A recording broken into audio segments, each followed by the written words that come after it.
This channel does not promote any violent, harmful, or illegal activities. All content provided by this channel is meant for an educational purpose only. Top quality और consistent performance के लिए सिर्फ silver pump नाम याद रखना। ভুতুরে voter খুঁজতে গিয়ে চাঞ্চল্যকর ঘটনা মুর্শিদাবাদের জলঙ্গিতে। একসঙ্গে দুই দেশের ভোটার জলঙ্গির ঘোষপাড়া এলাকার বাসিন্দা বুলবুল আহমেদ বকুল, একসঙ্গে ভারত ও বাংলাদেশের ভোটার বকুল। 2019 লোকসভা নির্বাচনে ভোটও দেন বকুল। ঠিক কি ঘটেছে, মানে এটা কিভাবে সম্ভব হয়, আমি কৌশিকের কাছ থেকে সরাসরি জানার চেষ্টা করি। কৌশিক, দেখো, এতদিন কিন্তু অভিযোগ বিরোধীরা তুলতো যে বাংলাদেশ থেকে এসে ভোট দিয়ে যায়, সেই রকমই অভিযোগ কিন্তু এই সামনে এসেছে জলঙ্গির যে ঘোষপাড়া এলাকা। সেখানে বকুল আহমেদ মণ্ডল নামে এক ব্যক্তি, তার কিন্তু দুই দেশের নাগরিক এবং সেটা প্রকাশ্যে এসেছে এবং তার নথিপত্র আমরা দেখাচ্ছি সেই ছবি, এবং এই সঙ্গে ভারতে ভোটার কার্ড রয়েছে যেই রকম, সেরকম কিন্তু বাংলাদেশের নাগরিকত্বেরও তার কাছে নথিপত্র রয়েছে এবং তিনি ভোট এলে ভোটের সময় ভোট দিয়ে যায়, এমনটাই অভিযোগ করেছে স্থানীয় গ্রামবাসী এবং প্রাক্তন পঞ্চায়েত প্রধান। এবং এই অভিযোগ যে একটা দুটো এমনটা নয়, বিধায়ককে এই বিষয়ে জিজ্ঞেস করলে তিনি আবার দাবি করেন যে এরকম আরও অনেকে আছে হয়তো এই জলঙ্গি বিধানসভা এলাকায়। তবে সব মিলে যেটা আশঙ্কার কারণ, সীমান্তবর্তী জেলা এই মুর্শিদাবাদ জেলা এবং জলঙ্গি সীমান্ত বাংলাদেশের সীমান্তে অনেকটা এলাকা ঘেঁষা, প্রায় 30 কিলোমিটারের বেশি।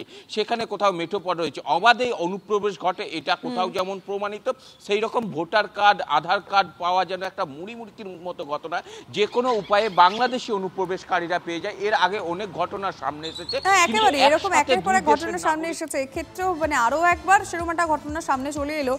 কিন্তু এই যে বকুলকে নিয়ে আমরা কথা বলছি, তাকে কি স্থানীয়রা চেনেন, কি বলছেন তারা শুনবো।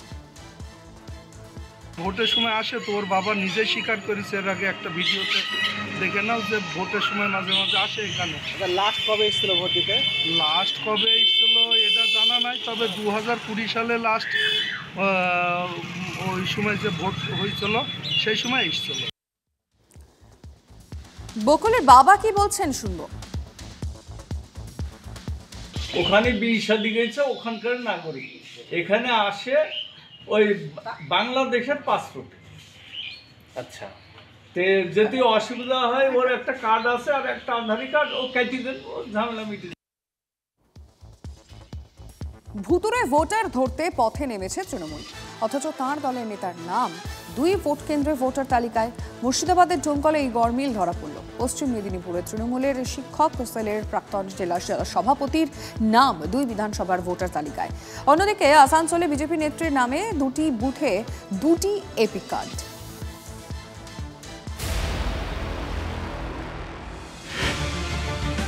তৃণমূলের শিক্ষক সেলের প্রাক্তন জেলা সভাপতির নাম দুই বিধানসভার ভোটার তালিকায়।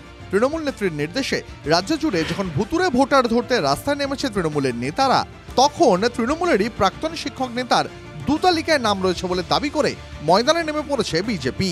গেরুয়া শিবিরের দাবি, তৃণমূলের শিক্ষক সেলের প্রাক্তন জেলা সভাপতি রাজীব মান্না মেদিনীপুরের ভোটার হলেও কেশপুরে আরও একটি ভোটার কার্ড রয়েছে তার নামে।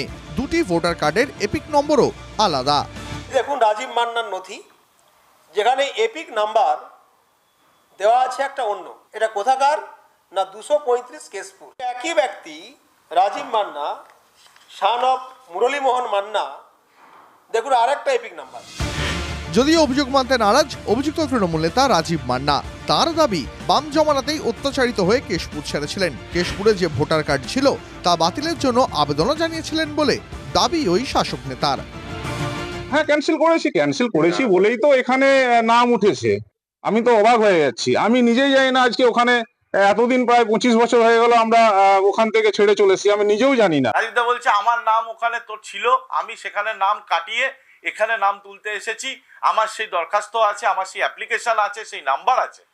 সেটা কাটার দায়িত্ব কার? রাজীব মান্নার তো নয়, সেটা কাটার দায়িত্ব নির্বাচন কমিশনের। একই বিধানসভার দুই ভোট কেন্দ্রের তালিকায় নাম দাপুটে তৃণমূল নেতার। যে তৃণমূল ভুতুরে ভোটার ধরতে পথে নেমেছে, সেই দলেরই দাপুটে নেতার কিনা দুই ভোটার কার্ড।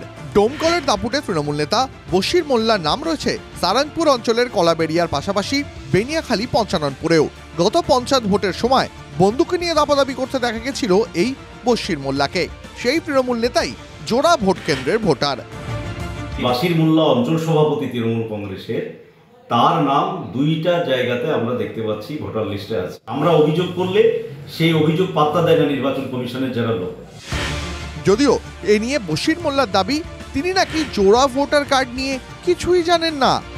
আমার তো জানা নেই, থাকবে কেন? সেটা তো আধিকারিকদের ব্যাপার, আধিকারিকরা বলছে। আমি দেখিনি, জানি না। আসানসোলের বিজেপি নেত্রীর নামে 2 বুথে 2 এপিক। তৃণমূলের দাবি, আসানসোল দক্ষিণ বিধানসভায় বিজেপির মহিলা মোর্চার নেত্রী নাজরিন সাহিবার নাম 76 ও 78 নম্বর বুথের ভোটার তালিকায় রয়েছে। যদিও তৃণমূলের দাবি অস্বীকার করে নাজরিনের বক্তব্য, তিনি এই বিষয়ে কিছুই জানেন না। মাইনরিটি মোর্চা নম্বর 2 এর যিনি প্রেসিডেন্ট নাজনীন শবনম, তার 2টো এপিক কার্ড আছে। বাংলার মানুষের ভোটেতে না জিততে পেরে বাইরে থেকে ভাড়াটে ভোটার নিয়ে আসছে। 77 আমার বাপের বাড়ি, এইখানে আমি ট্রান্সফার করে 78-এর মধ্যে এসেছি ভোটার আইডি নিয়ে। প্রশ্ন আছে কি এই কাজটা তো স্টেট ইলেকশন কমিশনের আছে, এটা তো এই ব্যাপারটা তো ইলেকশন কমিশনার দেখবে। এদিকে বিজেপি নেত্রীর জোড়া এপিকই নয়, তৃণমূলের দাবি ভোটার তালিকায় এমন নামও রয়েছে যাদের আসানসোলের পাশাপাশি কর্ণাটকের ভোটার তালিকাতেও নাম রয়েছে। Bureau report, TV9 Bangla.